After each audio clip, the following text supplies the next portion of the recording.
বিষ্ণুপুরের ভারতীয় জনতা পার্টির কর্মী সমর্থক এবং বিশেষ করে ভারতীয় জনতা পার্টির সমর্থক, মোদিজির ভক্ত, দেশ ও মাতৃকার ভক্ত ভোটার ভদ্রমণ্ডলী যে বিধায়ককে পদ্মফুল প্রতীকে নির্বাচিত করে বিধানসভায় পাঠিয়েছিলেন, তিনি আজকে তৃণমূল কংগ্রেসের রাজ্যের একজন মন্ত্রীর হাত থেকে পতাকা নিয়েছেন, তাদের কর্পোরেট অফিস থেকে, ক্যামাক স্ট্রিটে। তা আমরা এই ঘটনা নিয়ে আমাদের দলের পক্ষ থেকে যে বক্তব্য সেটা রাখার জন্যই এখানে এসেছি। প্রথমত, এই অনৈতিক কাজ তৃণমূল কংগ্রেস আজকে নয়, অনেক দিন ধরে করে আসছে। ওই পার্টির ভিতরে আমি ছিলাম, জানি।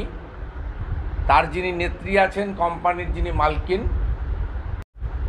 মমতা ব্যানার্জি, তার উদগ্র রাজনৈতিক খিদা। তিনি পাঠাগারের কমিটিও চান, তিনি পাড়ার একটা ছোট্ট ক্লাব যদি ভাই ভাই সংঘ থাকে সেটাও তাকে নিতে হবে, ও তিনি একাই থাকবেন পশ্চিমবঙ্গে, আর কেউ থাকবে না। এটা পিসি ভাইপো কোম্পানির হচ্ছে এজেন্ডা। তা আমরা বিধানসভা নির্বাচনের আগে হঠাৎ করে এই তন্ময় দলে এসেছেন, অনেকেই এসেছেন, আমিও বিধানসভা ভোটের কয়েক মাস আগে এসেছি।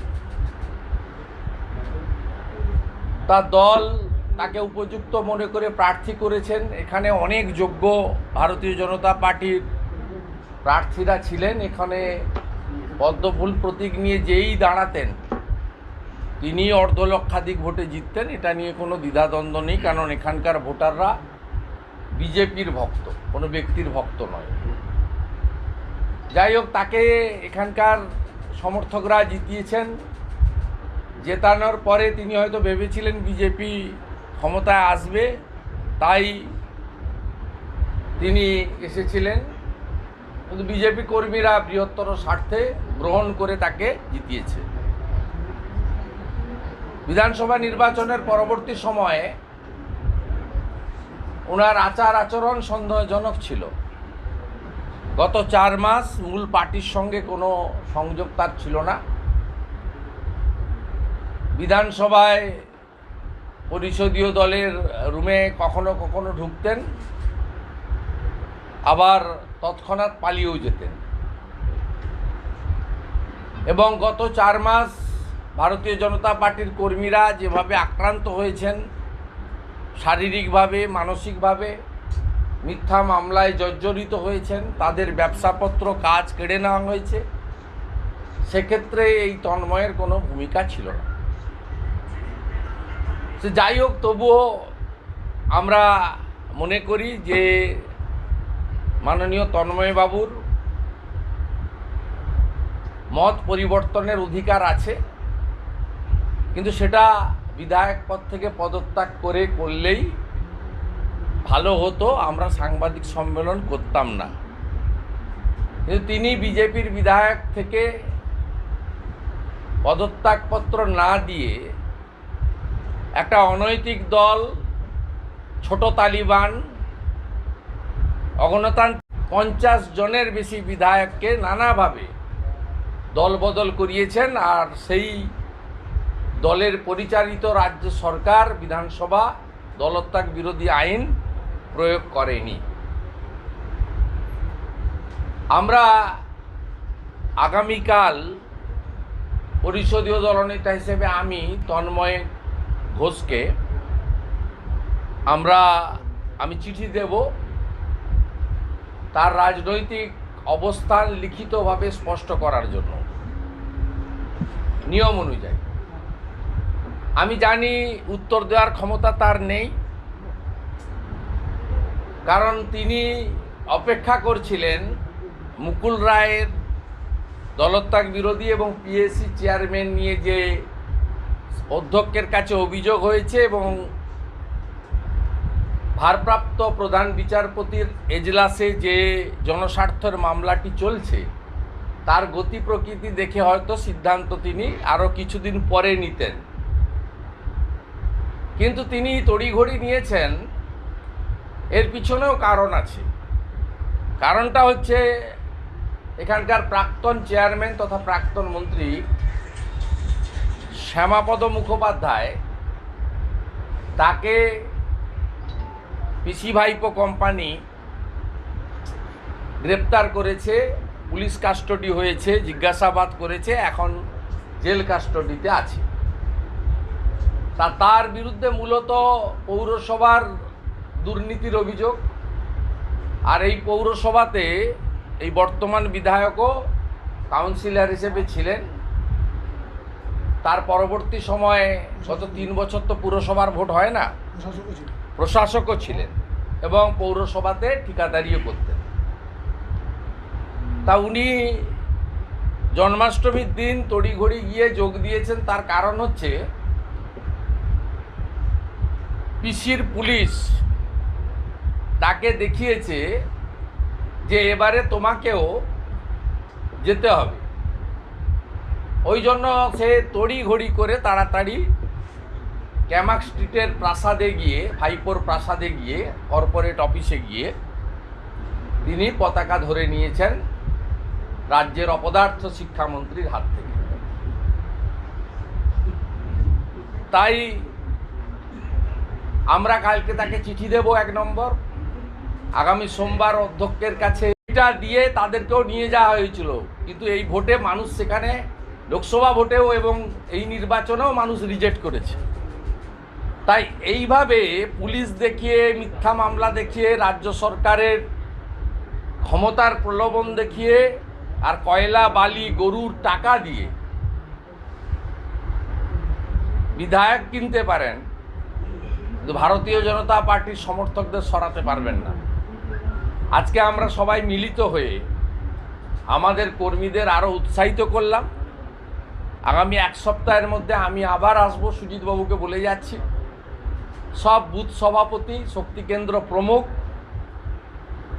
পোলিং এজেন্ট, কাউন্টিং এজেন্ট, যারা এই সুযোগ সন্ধানী ব্যবসায়ীকে জিতিয়েছিলেন বিজেপির প্রতীককে সম্মান জানিয়ে, তাদের সঙ্গে মিলিত হব, তাদেরকে উৎসাহিত করব। এবং আমার ধারণা এই ধরনের লোকজন চলে গেলে দল এখানে আরও বেশি সমৃদ্ধ হবে এবং আমরা আরও বেশি মানুষের আশীর্বাদ পাব। সাথে সাথে শ্যামাপদ বাবুকে নিয়ে আমি কোনো মন্তব্য করব না, কেন ধরেছেন কি কারণ। শ্যামাপদ বাবু প্রায় কার্যত জোর করে বিজেপিতে যোগদান করলেও তার নির্বাচনে কোনো ভূমিকা ছিল না। তিনি দুর্গাপুরে গিয়ে মমতা ব্যানার্জির সঙ্গে মিট করেছেন, কলকাতায় গিয়ে মমতা ব্যানার্জির ধর্নাতে তাকে ছবিতে দেখা গেছে। আমি বলবো না, সিনিয়র লোক, জেল থেকে বেরিয়ে বাড়িতে এসে থাকাই ভালো। অনেক বয়স হয়েছে, অনেক অসুস্থ আছে, তার পরিবার, তার ছেলে আমাদের খুব গোড়া সমর্থক, আমি যেটুকু জানি।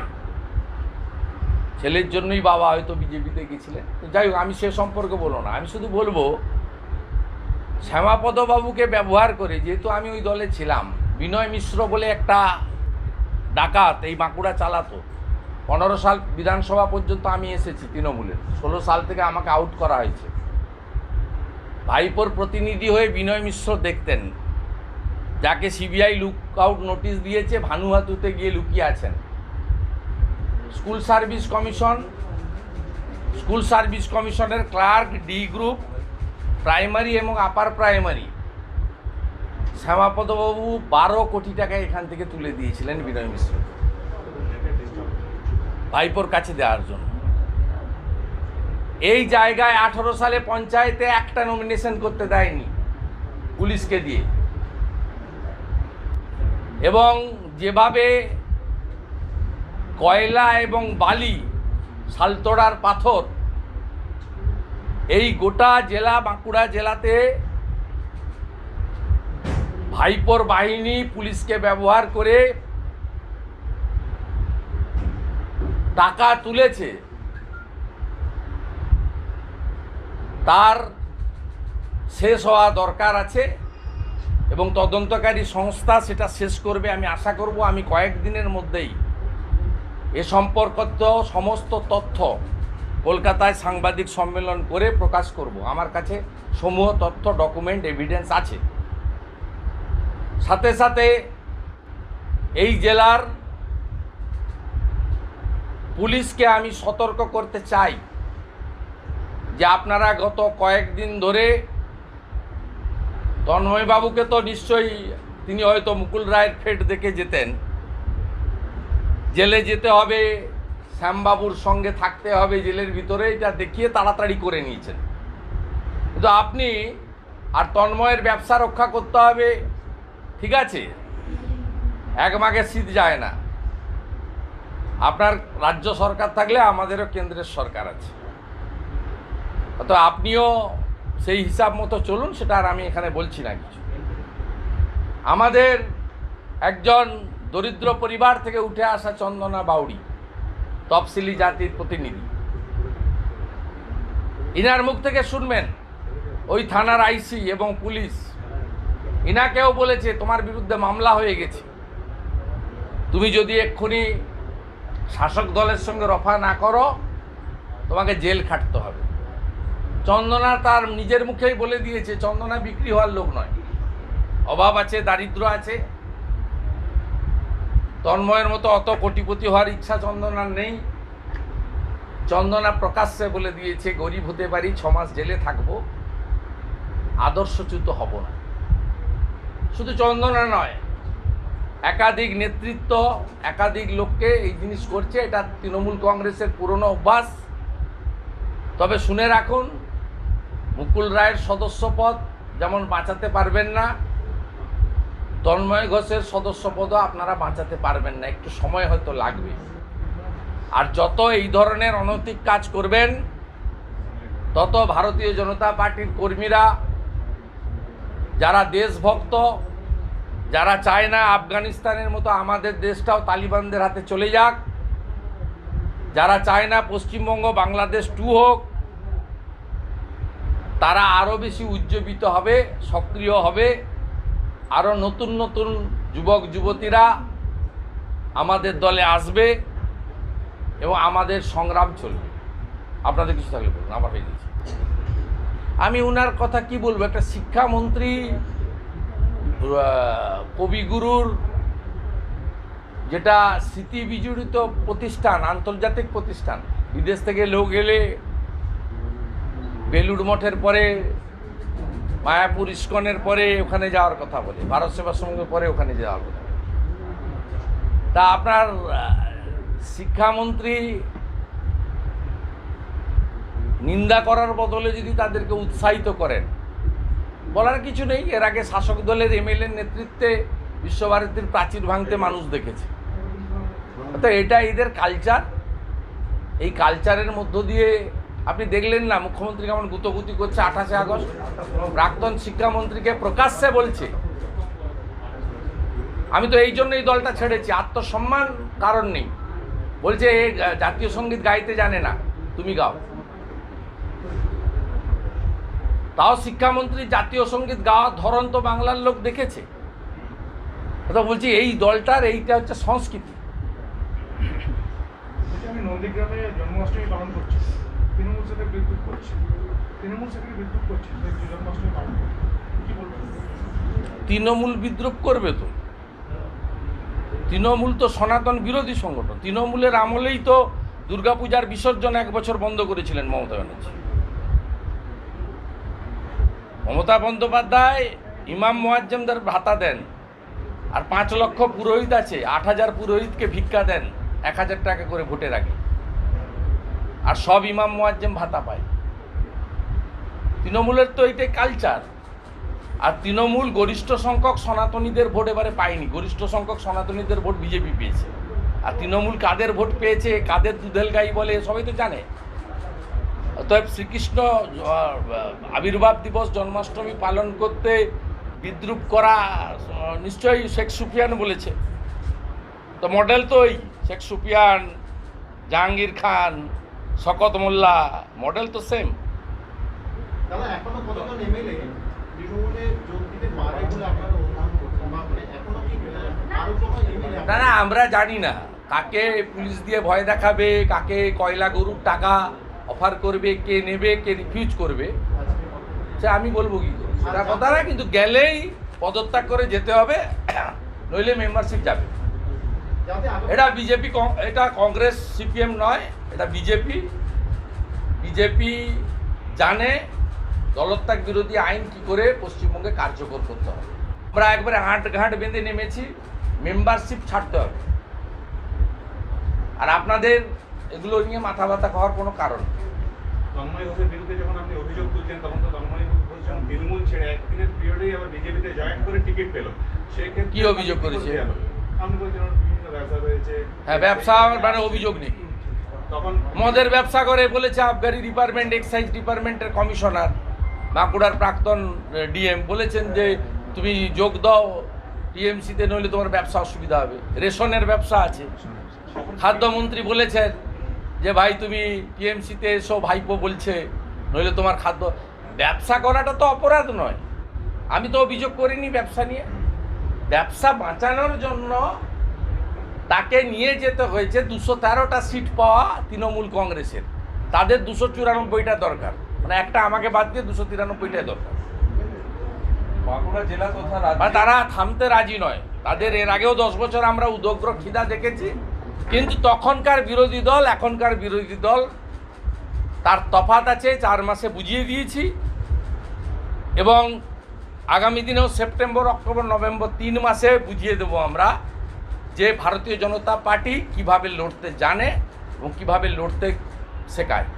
তন্ময় ঘোষ ব্যবসার সঙ্গে জড়িত, এটা আপনারা আগেও জানতেন এবং তিনি ব্যবসা বাঁচাতে ফিরে আসবেন এটাও আপনাদের অনেকেই অনুমান করেছিলেন। তা সত্ত্বেও তাকে কেন না, কে অনুমান করেছিল জানি না। প্রথমত তন্ময় ঘোষকে আমি জয়েন করাইনি। আমি দলের একটা পার্ট, স্বাগত জানাই। ব্যবসা করাটা কোনো খারাপ নয়। এবং কিছু কিছু লোক তো আছেই যে বিজেপি ক্ষমতায় আসবে বলে হয়তো এসেছিল, পাওয়ারে আসেনি, গেছে। তারা হচ্ছে আদর্শচ্যুত লোক। বিজেপির 2,28,00,000 ভোটের মধ্যে আমি ব্যক্তিগতভাবে মনে করি, আমি যেহেতু অনেক ছোট বয়স থেকে ক্লাস 11 থেকে কলেজ সিআরএ লড়ি, ব্যালটে হতো, এখন তো পিসিমণি ভোট তুলে দিয়েছে। আমি 95 সাল থেকে কাউন্সিলর, আমার 3 বার এমএলএ, 2 বার এমপি হওয়া হয়ে গেছে। আমি আপনাকে বলি, বিজেপির যে 2,28,00,000 ভোট, এই ভোট কোনো ব্যক্তির নয়। এই ভোটটা বিচারধারার ভোট এবং এই ভোটটা পশ্চিমবাংলা চাকরি না পাওয়া বেকার যুবক যুবতীদের চোখের জলের ভোট। আর এই ভোটে যদি কোনো ব্যক্তির প্রভাব থাকে, তার নাম হচ্ছে নরেন্দ্র মোদী। আর কোনো ব্যক্তির 1% কোনো প্রভাব নেই। বলছি, শুরুতে আপনি বললেন যে দলের কর্মীদেরকে উৎসাহিত করতে আপনি আসবেন, তো সেই জায়গায় দাঁড়িয়ে যেখানে তন্ময়, দলের কর্মীরা তো তন্ময়কে প্রার্থী চায়নি, দল দিয়েছে, মেনে নিয়েছে। এবারে দলের একজন বিরোধী দলনেতা হিসাবে আমাকে কর্মীদের কাছে লড়ি, ব্যালটে হতো, এখন তো পিসিমণি ভোট তুলে দিয়েছে। আমি 95 সাল থেকে কাউন্সিলর, আমার 3 বার এমএলএ, 2 বার এমপি হওয়া হয়ে গেছে। আমি আপনাকে বলি, বিজেপির যে 2,28,00,000 ভোট, এই ভোট কোনো ব্যক্তির নয়। এই ভোটটা বিচারধারার ভোট এবং এই ভোটটা পশ্চিমবাংলা চাকরি না পাওয়া বেকার যুবক যুবতীদের চোখের জলের ভোট। আর এই ভোটে যদি কোনো ব্যক্তির প্রভাব থাকে, তার নাম হচ্ছে নরেন্দ্র মোদী। আর কোনো ব্যক্তির 1% কোনো প্রভাব নেই। বলছি, শুরুতে আপনি বললেন যে দলের কর্মীদেরকে উৎসাহিত করতে আপনি আসবেন, তো সেই জায়গায় দাঁড়িয়ে যেখানে তন্ময়, দলের কর্মীরা তো তন্ময়কে প্রার্থী চায়নি, দল দিয়েছে, মেনে নিয়েছে। এবারে দলের একজন বিরোধী দলনেতা হিসাবে আমাকে কর্মীদের কাছে আসতে হবে, উৎসাহিত হতে হবে। কর্মীদের কোনো দোষ নেই। কর্মীদেরকে বিশ্বাস হারাচ্ছে না এই যে আপনাকে ভাবতে হবে না। ভারতীয় জনতা পার্টির কর্মীরা, তারা আদর্শের উপরে দাঁড়িয়ে রাজনীতি করে। তারা দেশপ্রেম, জাতীয়তাবাদ, বহুত্ববাদকে বিশ্বাস করে। তাদের আদর্শ হচ্ছে ডক্টর শ্যামাপ্রসাদ মুখোপাধ্যায়ের চিন্তাধারা। তাদের আদর্শ হচ্ছে দীনদয়ালজি। তাদের একমাত্র আরাধ্য দেবী হচ্ছে ভারত মাতা। আর বর্তমানে যদি তাদের কেউ আদর্শ হয়ে থাকেন, সেটা হচ্ছে নরেন্দ্র মোদী। অর্থাৎ এটা নিয়ে সংবাদ মাধ্যমের প্রতিনিধিদের ভাবার কিছু নেই। এটা ভারতীয় জনতা পার্টির কর্মীদের উপর বিশ্বাস, আস্থা রাখতে পারে না। তন্ময় ঘোষের চলে যাওয়া দলের কি ক্ষতি হলো? লাভ হলো। বুঝতে পারবেন, পিসিমণি যখন পৌরসভার ভোট করবেন বিষ্ণুপুরে বুঝতে পারবেন। দাদা আগামী আরো তো দিনে তালিকা লম্বা যদি বলছে না যায় আরো তো বক্তব্য বলছে তালিকা আরো লম্বা হবে, তালিকা আরো লম্বা হবে, আরো অনেকে যোগাযোগ করেছেন আর সেই তালিকা বলছে হ্যাঁ, ওদের উদ্যোগ খিদা আছে, তালিকা লম্বা করুন, তাতে কিছু হবে না। তাদেরকে কি আটকাতে পারবেন? না না, আমি আপনাকে বলছি ভোটার বাড়বে। 38% ভোট আমরা পেয়েছি, গতবারে 10% পেয়েছিলাম। আপনি দেখবেন আগামী নির্বাচনে আরও ভোট বাড়বে। 4 মাসে এই সরকারের প্রতি মানুষের সমর্থন আরও কমেছে।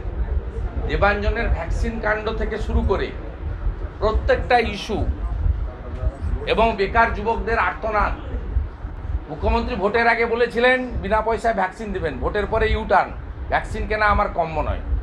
মুখ্যমন্ত্রী ভোটের আগে বলেছিলেন সব মহিলা 500,000 পাবে, তারপরে বললেন স্বাস্থ্যসাথী না থাকলে পাবেন না, আশাকর্মী পাবেন না, ICDS কর্মী পাবেন না, বাছাই হলো।